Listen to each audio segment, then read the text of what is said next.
You see this Dede matter, I honestly don't know whether to laugh, shake my head, or just stare at my TV all day. Because what happened between her, Queen and Kola is giving chaos on love. Imagine calling someone a Remnant inside Big Brother's house. I'm not whispering it too. Loud enough for the person in question to actually hear it. This is the gist we are breaking down today. Because Dede's mouth is moving faster than her brain right now. And the ripple effect of this one word might affect the whole dynamic of this triangle. So guys, you know how we do it. Say if you haven't subscribed to our channel, click the subscribe button and turn on your post notification. So here's how it went down. The day was in one of her usual banter mode and she made a statement that shocked not just me, but everyone who caught it. She said, and I quote, "When emotional men were coming for me, I refused, and now I'm left with a remnant." And she laughed about it. Now let's talk about this. The so-called emotional men she was talking about, obviously pointing to someone like Kola. Because if you are being honest, Kola has shown growth in the house. You have seen him handle his emotions, express himself, and even evolve compared to the earlier days. Meanwhile, the Remnant, that jab clearly sounded it was directed at Koyin and Jason. And she wasn't whispering it too. She was loud enough for Koyin, who was just a few steps away to catch it. As expected, Koyin being Koyin, he came back later and confronted her point blank. "Did you compare me to anyone?"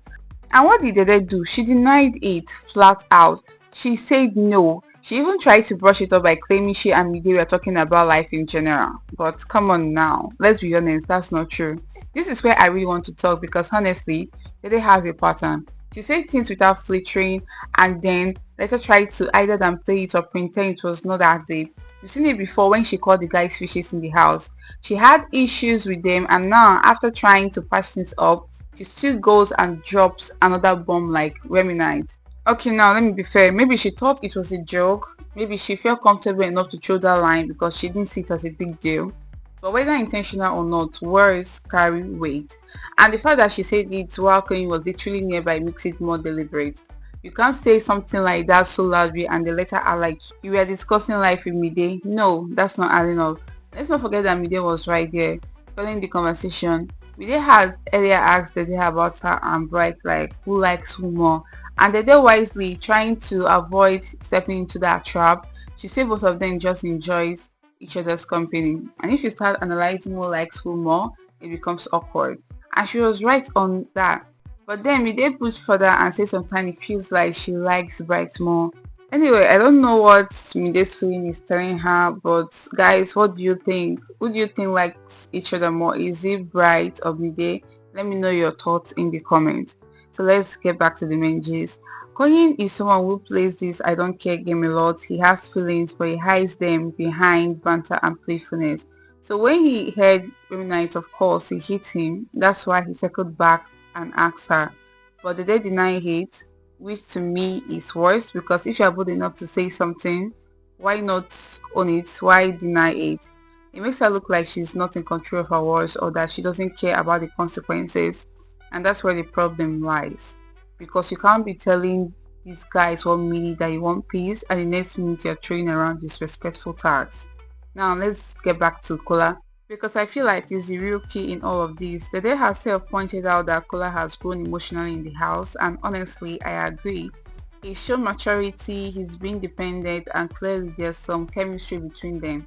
In fact, she has spent 2 nights straight in his arms sleeping in his bed. That's not a small thing. So if you look closely, Dede's actions are already showing her that she likes Kola. Koyin, that's looking more and more like a friend zone situation. Jason, well, Jason has Sotana, so let's not even pretend there's a real option there. The only emotionally invested in Dede right now is Kola. So here's my take. I don't think Remini was a slip of tongue. I think she knew exactly what she was saying and she wanted Koyin to hear it. Maybe it was a way of drawing a line. Maybe it was a way of indirectly shutting him down. Whatever the case, denying it afterwards was unnecessary. If you want to call someone a Remini, say it with your full chest. Own it. Ede has promised chaos and honestly this is exactly what we are getting. But she has to be careful because words like this can break the fragile relationships she's been trying to rebuild in the house. And from where I'm standing, our heart is already leaning towards Kola, whether she admits it or not. So let's see how this plays out because between emotional men, every night and 2 nights of cozy sleepovers. This triangle is about to get even messier. So guys, if you enjoyed this gist, don't forget to like this video, subscribe and turn on your post notifications so you'll be the first to see our video. I'll see you in the next one.